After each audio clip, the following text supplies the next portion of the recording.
Education is the passport to the future, for tomorrow belongs to those who prepare for it today.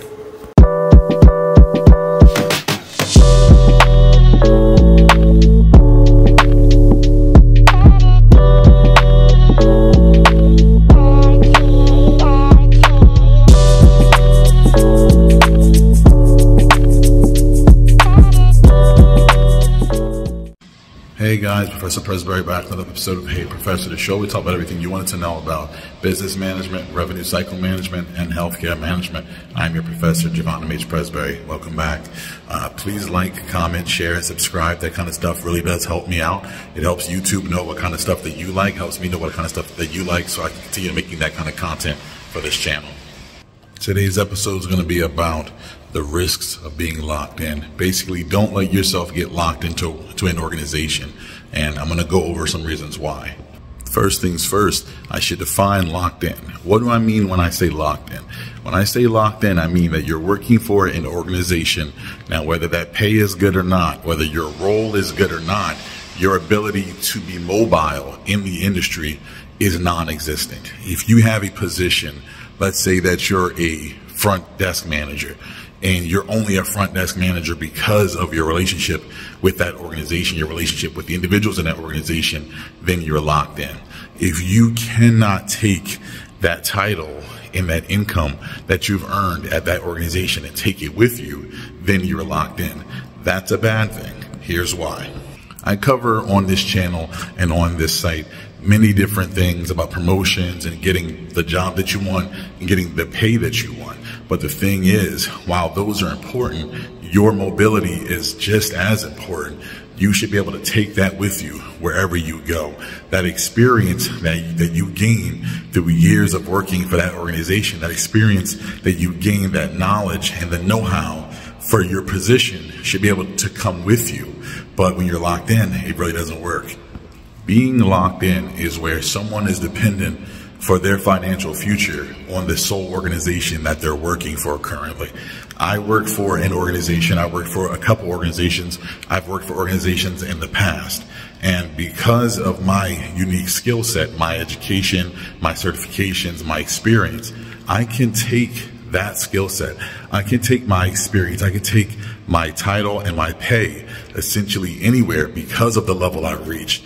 I have the ability to, no matter where I go, reach the same level at the very least or a higher level. When you're locked in, that's not true. When you're locked in, let's say that you reach director, right? Now, you may be director in your organization because you've been there for so many years. But there's also the possibility that if you try to get a job outside of that organization, if you try to be a director somewhere else, your chances of doing so are slim to none. That's being locked in, and that's bad. That's awful, actually. I'm going to share with you two anecdotal examples of someone being locked in and why that really doesn't work. The first example, an older colleague of mine, well, a previous colleague of mine, she was an HIM manager. She had been an HIM manager for roughly 20 years at an organization.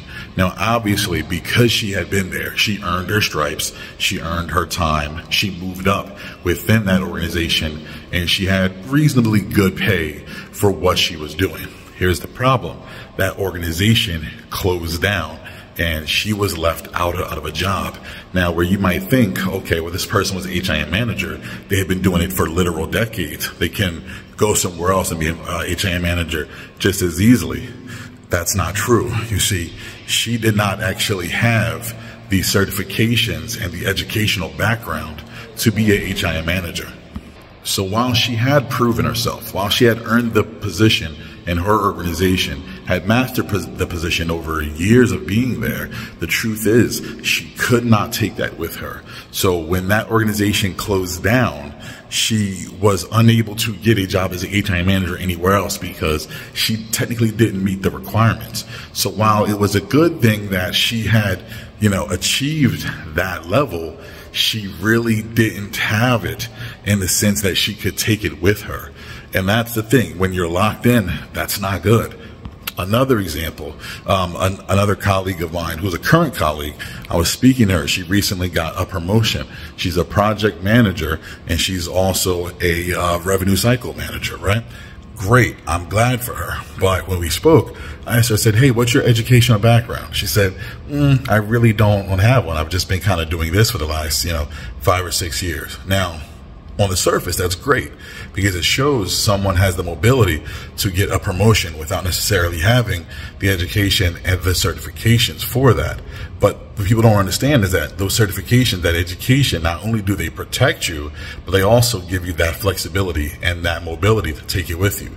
She can't take it with her, so she is intrinsically locked in to the organization where we currently work. She has no guarantee that she'll be able to take that experience and go somewhere else and still be a revenue cycle manager or a project manager without first pursuing either her education, her certifications in that field, or both. So that's why I wanted to do this video on the dangers of being locked in. I think it's important that we as professionals give ourselves as much flexibility as possible. Let's say that, you're working at an organization and you get a promotion and you like it. You like your current work situation. You like your current team, as far as management and the people below you. That's not always going to be the case. Sometimes your team below you, move on to other things. Sometimes the people above you move on to other things. And you don't want to be the one person sitting there remaining the same who just can't leave the organization because you've become so dependent upon them financially that your financial health is tied to them. Maybe you want to explore other options. Maybe you want to do other things, but you can't. Those are the dangers of being locked in. So I would definitely say, if at all possible, avoid those kind of things. If at all possible, make sure that you have your ducks in a row. Make sure that your education, make sure that your certification, that your experience are up to par so that you can really get what you deserve. You can take that with you. Having that mobility is not only good from a standpoint of that you're not reliant, but the truth is, if you are overly locked in, overly reliant upon any organization, you're really limiting your own financial future. I could go somewhere else and get a higher offer than I would here. I can't do that if I'm stuck here. Does that make sense? All right. I hope you guys found this episode to be useful. Please, I cannot say it enough. Please like, comment, share, subscribe. But I'm so glad that you're here. I appreciate you. Have a good one. Bye.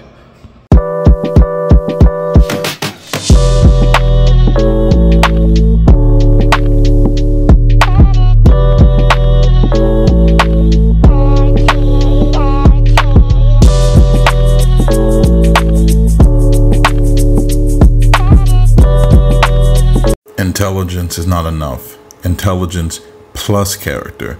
That is the true goal of education.